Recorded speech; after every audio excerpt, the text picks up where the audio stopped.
네, 반갑습니다. 오늘 또 하우스 처치 화요 예배 또 이렇게 영상으로 참여해 주신 여러분들 진심으로 환영합니다.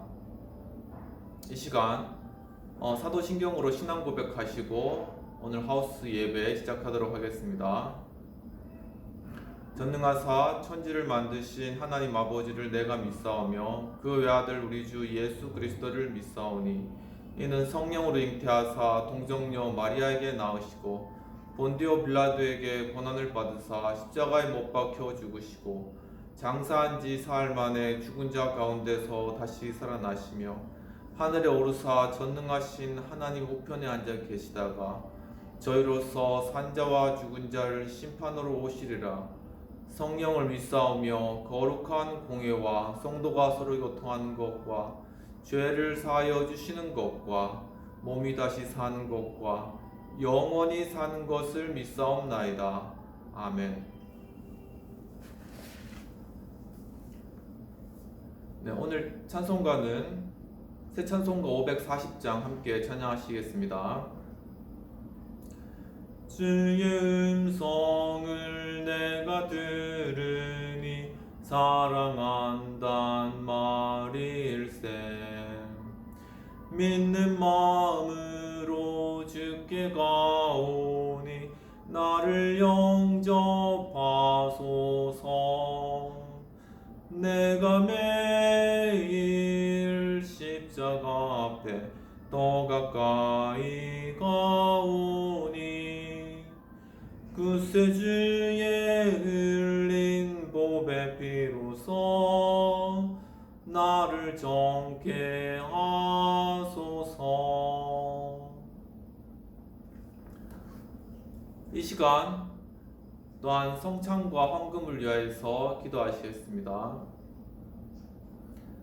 하나님 아버지, 이 시간 이 화수 예배 또한 화요 예배로 저희들 함께 모여서 주님의 또한 살과 피를 주님께서 말씀하시기를 또한 이 떡은 내 살이요 또한 이 잔은 곧 내 피라고 말씀하신 것과 같이 참 이 떡과 잔을 먹고 마심으로 예수 그리스도의 피와 살에 참여할 수 있는 특권을 허락하여 주시느를 감사합니다.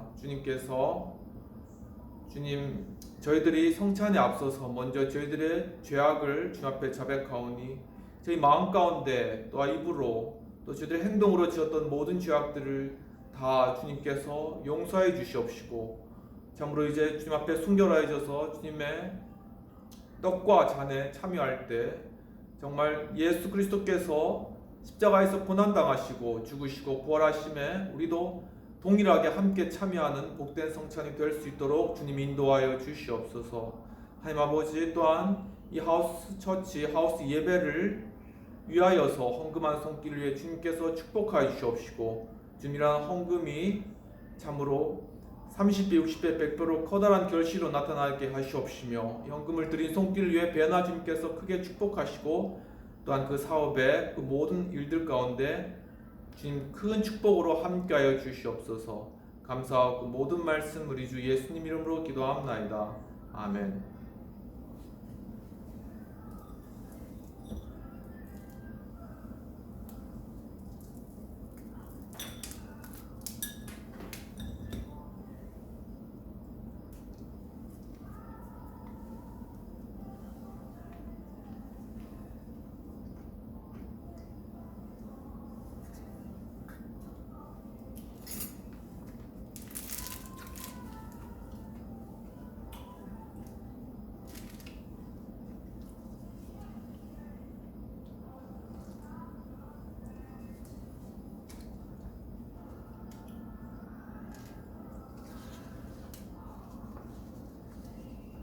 네, 오늘 말씀 받도록 하겠습니다. 오늘 말씀은 누가복음 10장 1에서 6절 말씀이 되겠습니다. 이후에 주께서 달리 70인을 세우사 친히 가시려는 각동 각처로 둘씩 앞서 보내시며 이르시되 추수할 것은 많되 일꾼이 적으니 추수하는 주인에게 청하여 추수할 일꾼들을 보내어 주소서 하라. 갈지어다 내가 너희를 보냄이 어린 양을 이리 가운데로 보냄과 같도다. 전대나 주머니나 신을 가지지 말며 길에서 아무에게도 문안하지 말며 어느 집에 들어가든지 먼저 말하되 이 집이 평안할지어다 하라. 만일 평안을 받을 사람이 거기에 있으면 너희 빈 평안이 그에게 머물 것이요 그렇지 않으면 너희에게로 돌아오리라. 오직 예수님, 예수 그리스도의 은혜와 평강이 있을지어다. 성삼위 일치 하나님께 감사와 경배와 영광을 돌려드립니다. 오늘도 예수님을 전합니다. 오늘 제목은 예수님의 전도 파송 명령의 의미가 되겠습니다. 오늘 성경 본문은 누가복음 10장 1에서 6절이 되겠습니다. 오늘 본문의 배경은 누가복음 9장에서 예수님께서 12제자를 부르시고 또한 능력과 큰 권세를 주셨습니다. 예수님께서는 또한 하나님의 나라를 자신을 찾아온 무리들에게 알려주셨으며 또한 오병이어의 그러한 기적을 베풀어 주셨고 또한 많은 병자들을 고치셨고 그 후에 베드로에게 사람들이 나를 누구라고 하느냐라고 질문하였을 때 베드로가 선지자니이다, 선생이니이다 이렇게 대답을 하였고, 그렇다면 베드로 너는 나를 누구라고 생각하느냐라는 그러한 질문에 대해서 주는 그리스도시요 살아계신 하나님의 아들이시니다라는 그러한 고백을 하였습니다. 그래서 예수님께서 베드로 이 고백 위에 교회를 세울 것이다 라고 말씀을 하신 것입니다. 그 후에 예수님께서 베드로와 야고보와 요한과 함께 변화산상에 올라가셔서 거기서 용모가 변화되시고 그곳이 눈과 같이 휘어졌으며 그곳에서 모세와 엘리야와 만나서 이야기하시는 그러한 변화산의 장면이 나타납니다. 그 후에 그곳에서 제자들에게 들리도록 하나님께서 음성으로 정말 예수 그리스도의 그러한 신적 그러한 모습을, 신적 그러한 존재를 직접 말씀으로 말씀하시면서 바로 예수님께 순종할 것들 제자들에게 말씀하셨습니다. 그리고 예수님께서 이러한 변화산상에서 내려오셨는데 그때 바로 한 귀신 들린 그러한 아이를 그 부모가 데려왔지만 제자들이 고치지 못하였습니다.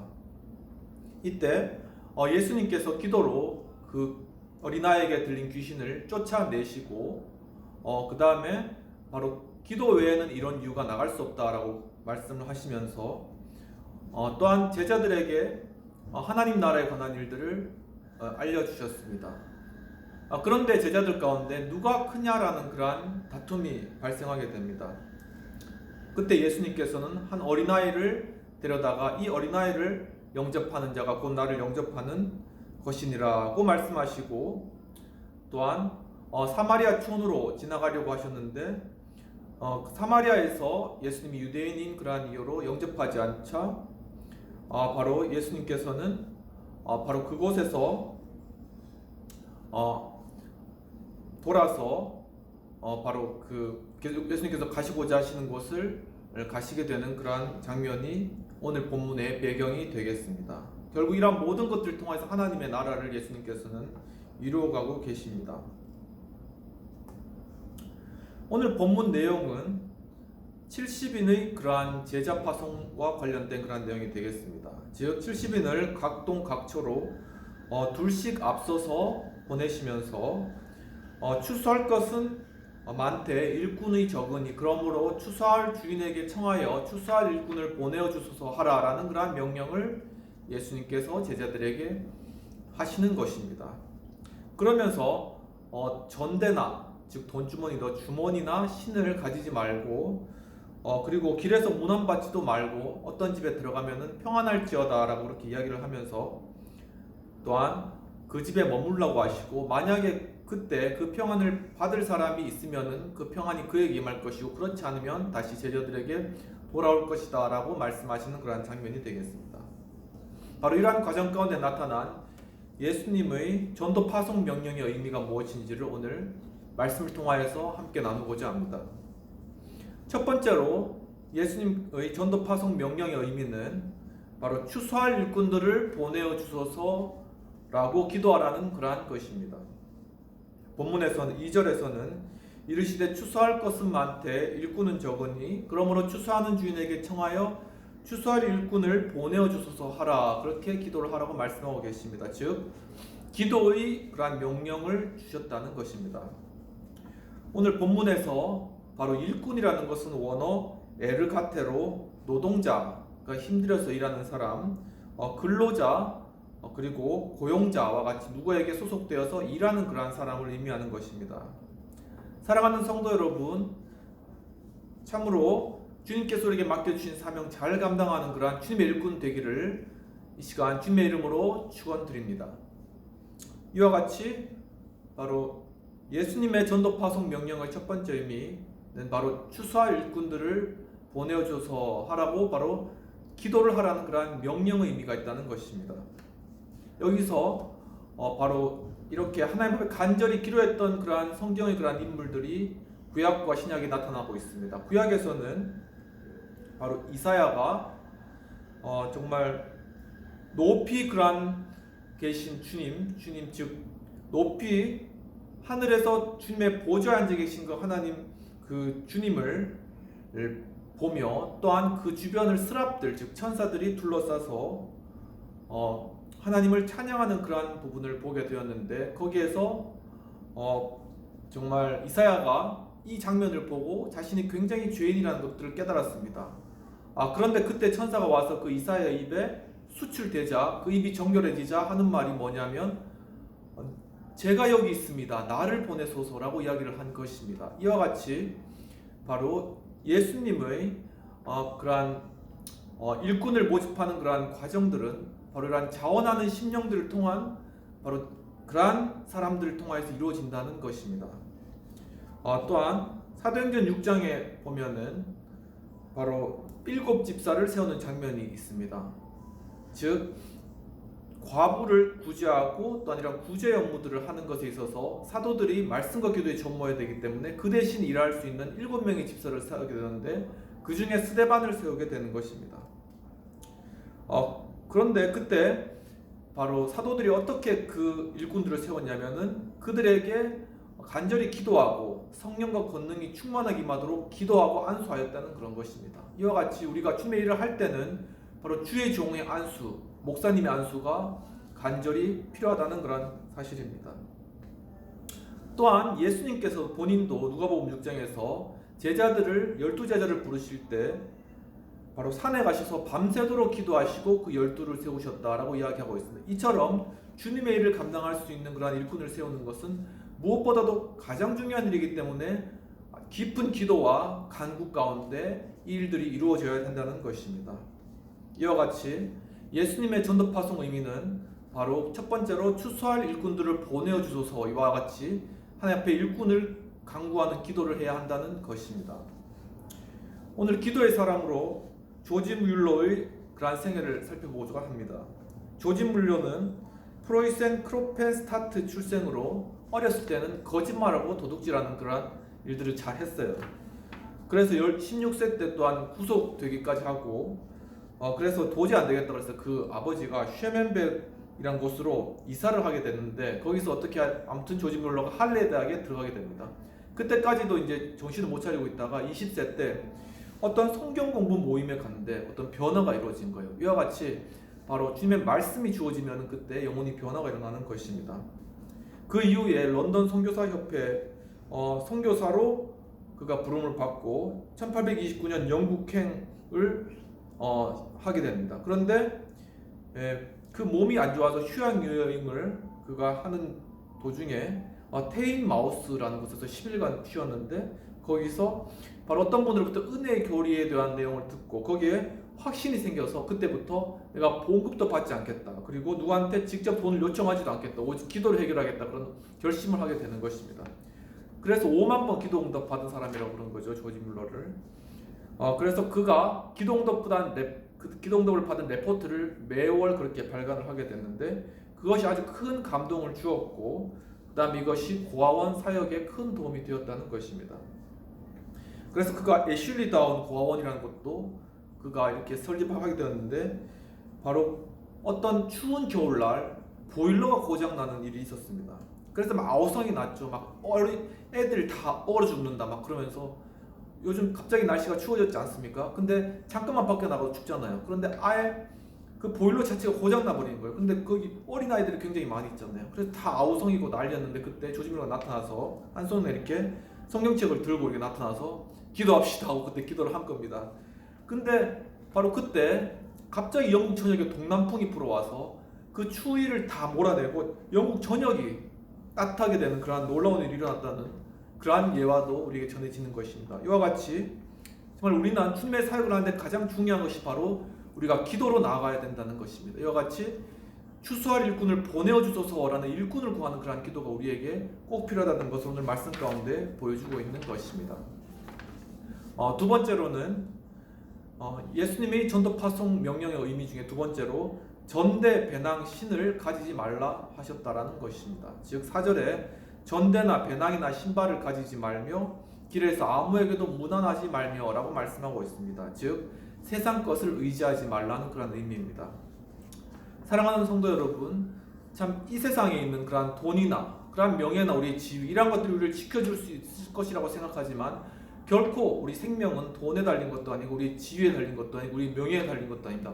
오직 우리의 생명은 바로 우리의 생명을 주신 하나님께 달려있다는 사실을 저 여러분 꼭 명심하시고 이 땅의 세상의 것들을 의지하지 않고 오직 하나님 바라보는 저와 여러분 되시기를 축원합니다. 여기 오늘 본 말씀에서 전대라는 것은 원어 발라시온으로 지갑 같은 의미, 그리고 돈주머니, 손가방이라는 의미가 있습니다. 즉 바로 눈에 보이는 것들, 돈을 의지한다는 것이죠. 그렇지만 바로 이러한 돈을 의지하는 그러한 마음들 때문에 우리가 하나님 앞에 헌신하거나 거기에 전적으로 우리가 나아가지 못하고 우리 의지하는 것을 뒤에 두는 그러한 경우가 발생한다는 그러한 사실입니다. 이러한 실수를 저와 여러분 꼭 범치 않도록 주 앞에 간절히 기도하는 기도가 필요할 것입니다.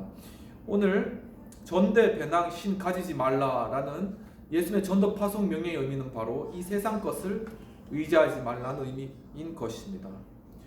이 세상을 의지하지 않았던 그러한 성령의 인물로 대표적인 인물 누가 있겠습니까? 바로 신약 성경에 예수님 태어나시기 좀 전에 태어난 사람, 즉 세례 요한이 있겠습니다. 세례 요한은 낙타 털옷을 입었고 또한 가죽띠를 띠고 또한 메뚜기와 석청을 먹었다고 이야기하고 있습니다. 즉 입고 그리고 살 것이 없어가지고 바로 죽은 동물의 그러한 가죽을 입고 그리고 가죽띠를 메고 그리고 들에서 나는 그러한 석청 꿀을 먹었다는 그러한 것입니다. 누가 또 이걸 보고 또 로얄젤이나 이런 것들 아주 좋은 걸 먹었는데 이런 식으로 농담하는 사람도 있었지만 세례 요한은 아무 먹을 것이 없어서 바로 밭에서 나는 그런 것들을 먹었던 거죠. 정말 또한 예수님께서도 바로 이 세상에 새도 누울 곳이 있고 여우도 굴이 있지만 예수님 자신은 바로 머리 둘 곳이 없다라고 그렇게 이야기하실 정도로 이 땅 가운데서 세상을 의지하지 않고 살아가셨던 그러한 분이십니다. 그렇지만은 우리가 구약 성경에서 나타난 그러한 인물 중에 엘리사의 종 게하시의 그러한 예를 볼 수 있습니다. 게하시는 바로 엘리사가 나만 장군, 아람의 그러한 군대 장관인 나만 장군의 문둥병을 요단강에서 7번 씻으라 하는 그러한 명령에 따라서 그가 씻음으로 말미암아 낫게 해줬죠. 그래서 나만 장군이 자기가 가져온 모든 그러한 재물을 자신의 병 치료에 대한 대가로서 엘리사에게 주려고 했지만 엘리사는 받지 않겠다라고 그냥 돌려보냅니다. 근데 그 종 게하시가 그 물질에 탐욕이 생긴 거예요. 그래서 급히 달려가가지고 저희 주인께서 돈 1달란트하고 그 다음에 옷 2벌 달라고 그랬습니다. 그렇게 거짓말을 치는 거예요. 그러니까 나만이 도리어 네가 2달란트 받아라. 그리고 옷도 이게 2벌 가져가세요. 그렇게 이제 내준 거죠. 자기는 문둥병에 나아졌으니까 기꺼이 내주겠죠. 그런데 그것을 그 게하시는 감추어뒀지만은 결국 게하시가 다시 엘리사에게 왔을 때 엘리사가 게하시에게 그 바로 물질에 대한 욕심을 지적하면서 바로 나만이 그 문둥병이 게하시에게 임하는 이러한 저주를 받게 되는 것입니다. 이와 같이 바로 예수님의 전도 파송 의미 두 번째 그런 의미는 바로 전대나 주머니나 신을 갖지 말라, 즉 세상 것을 의지하지 말라는 것입니다. 바로 우리나라에도 바로 이러한 대표적인 인물 중에 한 분으로 가나안 농군 학교라는 것을 요즘은 잘 모르시는데 예전에는 굉장히 유명했어요. 왜냐하면 새마을 운동의 시초가 된 그런 학교이기 때문입니다. 거기에 김용기 장로님을 들을 수 있겠습니다. 그분은 대한민국 신규 농촌 운동가라고 이제 위키백과에 그렇게 이제 정의를 이제 해 놓았는데 1909년 경기도 양주에서 출생하셨습니다. 그리고 5 형제 중에 또한 4번째로 태어나셔서 8.15 광복 후에 가나안 농군학교라는 것을 설립하게 되셨습니다.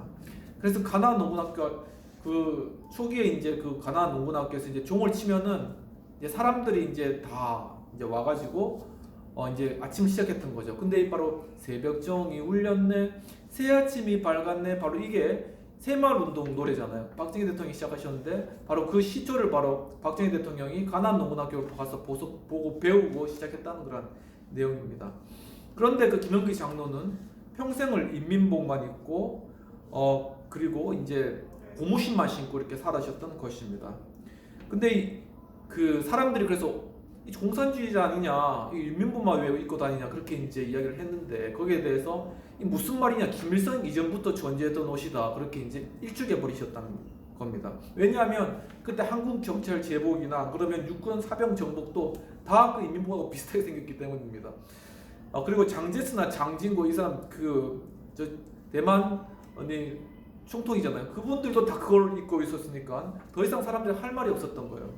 바로 그렇게 그분께서 이러한 정말 세상을 의지하지 않는 그러한 믿음을 가지고 신앙을 가지고 가나안 농군학교를 1962년에 세웠는데 가장 오래된 한국의 성인 교육 기관이고 그분이 그러한 모토가 있습니다. 뭐냐면은 한 손에는 성서를, 한 손에는 괭이를 이렇게 바로 성서와 또한 괭이를 들고 이 땅을 변화시키고 나가자는 거죠. 바로 이러한 가나안 농군학교는 지금 9개국의 11개 지역에 설립되어 있고 국제적인 NGO 단체가 되었습니다. 이와 같이 예수님의 전도파송 의미 두 번째 의미는 전대 주머니 신을 갖지 마라, 즉 세상 것을 의지하지 마라는 것입니다. 첫 번째는 뭐라고 그러셨죠? 바로 추수할 일꾼들을 보내어 주소서, 즉 기도의 명령. 두 번째는 바로 전대 주머니 신 갖지 마라, 즉 세상 것 의지하지 말라는 그러한 명령이 의미가 되겠습니다. 세 번째로는 예수님의 전도 파송 의미가 곧 이 집에 평안할 것이다, 이런 바로 평안이 그러한 축복을 하라는 그러한 의미입니다. 5절에 보면은 어느 집에 들어가든지 먼저 말하되 이 집이 평안할지어다 하라라고 명령을 하고 계십니다. 즉 평안이 명령의 그러한 의미가 있는 것입니다. 오늘 본문에서 평안이라는 것은 원어 에이레네로 평화라는 그런 의미가 있습니다. 그리고 또 화평이라는 그런 의미, 그리고 화목이라는 그런 의미가 있습니다. 사랑하는 성도 여러분, 정말 우리가 어디에 가든지 주님 복음을 들고 갈 때 그곳에서 평화가 임하게 하고 또 화목이 임하게 하고 화평이 임하게 하는 그러한 주님의 사역을 감당하는 저 여러분 되시기를 이 시간 주님의 이름으로 축원합니다. 이와 같이 예수님 전도 파송 의미의 세 번째 의미는 이 집이 평안할지어다, 즉 평안을 빌라는 그러한 의미가 있습니다. 바로 이 평안이라는 것은 샬롬을 뜻하는 것입니다. 구약성경 샬롬 많이 들어보셨죠? 즉 바로 이런 샬롬은 이스라엘인에게 가장 중요한 일이었습니다. 왜냐하면은 그 땅에 굉장한 전쟁이 있었기 때문입니다. 예를 들면 바로 이스라엘 중에 어떤 요람 왕의 그러한 때가 있었습니다. 요람이 이스라엘 왕인데 아합의 그런 아들인 거죠. 근데 그때 이세벨이 그런 술수로 인해서 완전히 그 나라가 다 박살난 상태입니다. 근데 예후가 그때 바로 기름 부음을 받고 이 요담을 만나러 가게 됩니다. 이제 요담을 만나러 가서 이제 막 그 전차를 타고 가는 거죠. 근데 요담이 사람을 계속 보냅니다.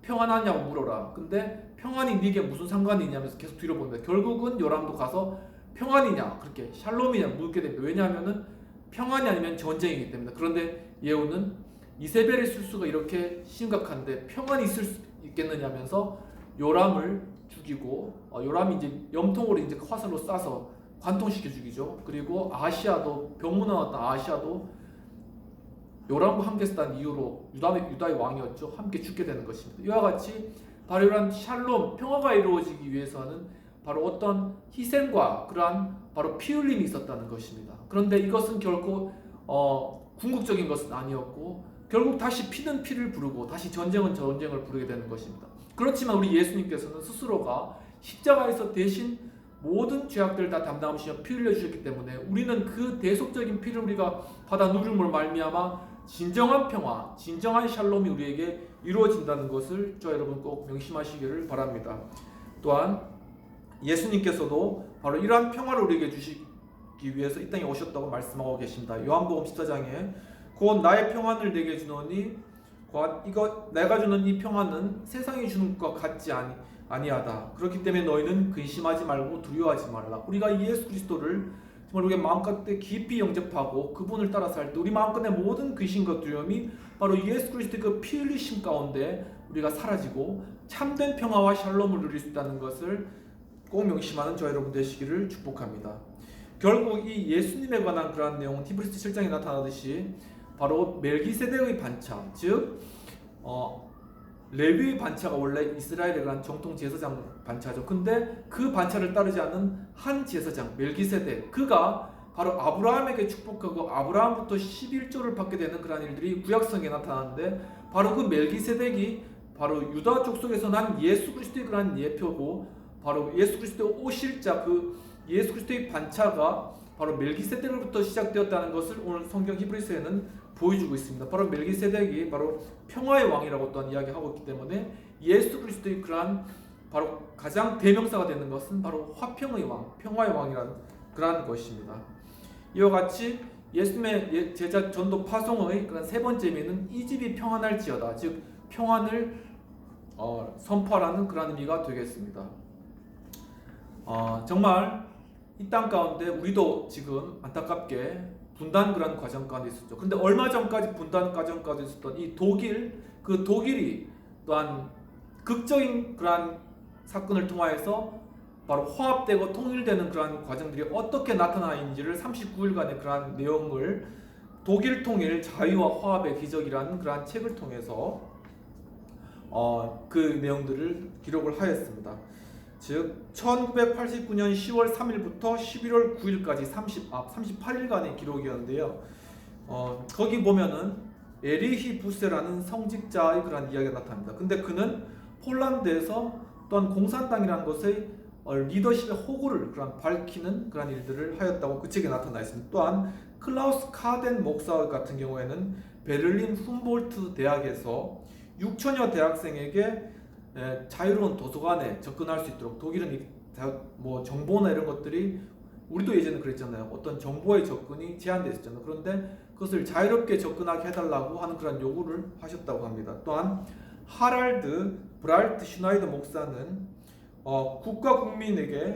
국가는 국민이 각자 양심을 따라 또한 생각하며 그에 따라 정부의 구조를 스스로 선택할 그러한 권리가 있다라는 것을 주장하시면서 바로 그러한 무기가 없는 그러한 평화 세우기 그러한 것에 앞장을 쓰였던 것입니다. 이와 같이 독일 통일에 있어서 가장 중요한 그러한 요인은 바로 이 성직자들, 바로 복음을 가진 자들이 바로 그 있는 자리에서 바로 평화를 선포하고 또한 사람들을 평화로 가다듬고 무력으로 가지 않도록 막으면서 그 교회가 이러한 동독 사람들의 그런 피난처가 되고 바로 그 과정 가운데서 정부와 협상을 이끌어내면서 결국은 독일의 통일을 이루었다는 사실을 여러분 꼭 명심하시면서 우리 믿는 자들이 바로 이러한 대한민국의 통일 그리고 이 나라의 화합과 평화의 그러한 리더이며 바로 정말 그것을 이끌어가는 그러한 자라는 것을 저 여러분 꼭 명심하시기를 이 시간 주님 이름으로 축원합니다. 이와 같이 예수님의 70인 제자 파송 명령의 그러한 의미는 첫 번째로는 추수할 일꾼들을 보내어 주소서, 즉 기도를 하라는 그러한 내용이고, 두 번째는 전대나 주머니 신을 갖지 않고 가라, 즉 이 세상을 의지하지 말라. 그리고 마지막으로는 어디에 들어가든지 그곳에 평안을 빌라, 즉 평안을 선포하라는 그러한 의미가 있는 것입니다. 이와 같이 사랑하는 성도 여러분, 정말 우리가 이와 같은 예수 그리스도의 그러한 제자로서 우리가 그리스도의 복음을 맡은 자로서 파송을 받은 자입니다. 그렇다면 우리가 이 땅 가운데 나아갈 때 이제는 우리가 뒤로 물러서 있는 것이 아니라 정말 주님 앞에 추수할 일꾼들을 주소서 이렇게 간절히 기도하면서 정말 이 세상 이 돈 아니면 이 세상 명예 이런 것들을 우리가 의지하지 않고 정말 하나님만을 의지하면서 나아가서 우리가 가는 곳에 평화를 선포할 때 그 가운데 참된 평화가 임하며 또한 이 땅 가운데 이 또한 대한민국 가운데 정말 우리의 통일의 길을 앞당기며 이 나라를 하나로 화목하게 하는 그러한 역할들을 분명히 감당할 수 있을 줄 믿습니다. 이 시간 이것들을 놓고 함께 기도하도록 하겠습니다. 하나님 아버지, 참으로 오늘 또한 주님 70인 제자 파송의 그러한 명령의 의미를 살펴보면서 정말 추수할 일꾼들을 보내주소서라 하라 정말 이렇게 기도하며 정말 이 세상을 의지하지 않고 정말 평화를 선포하며 나아갔던 것을 보게 해주신 은혜를 감사합니다. 이와 같이 저희들 정말 주님의 복음을 맡은 자로서 이제는 뒤로 물러날 것이 아니라 정말 나가서 정말 주님 일꾼들을 보내주시기를 간절히 옆에 간구하며 또한 우리 있는 곳에 평화를 선포하며 또한 이 세상을 의지하지 않고 정말 하나님 나라를 바라보며 나아가는 저희들 될 수 있도록 주님 도와주시옵소서. 이 시간 예수 그리스도의 크신 은혜와 하나님 아버지의 놀라우신 사랑과 성령님의 감화감동 역사하심이 정말 주님의 파송 명령을 받고 정말 주님 복음을 들고 정말 일꾼들을 주시기를 간구하며 우리의 가는 곳마다 정말 이 세상을 의지하지 않고 또한 평화를 선포하며 정말 평화의 리더로서 나아가기를 원하는 우리 하우스처치 성도들 그리고 이 영상을 시청하는 모든 분들에게 지금부터 영원까지 함께 하실지어다. 아멘. 오늘도 이렇게 시청해 주셔서 감사드립니다. 여러분 이제 세상에 나아가셔서 정말 오늘 말씀과 같이 당당하게 또한 말씀을 선포하시고 주님의 사역들을 잘 감당하는 여러분 되시기를 이 시간 주님의 이름으로 축원합니다. 감사합니다.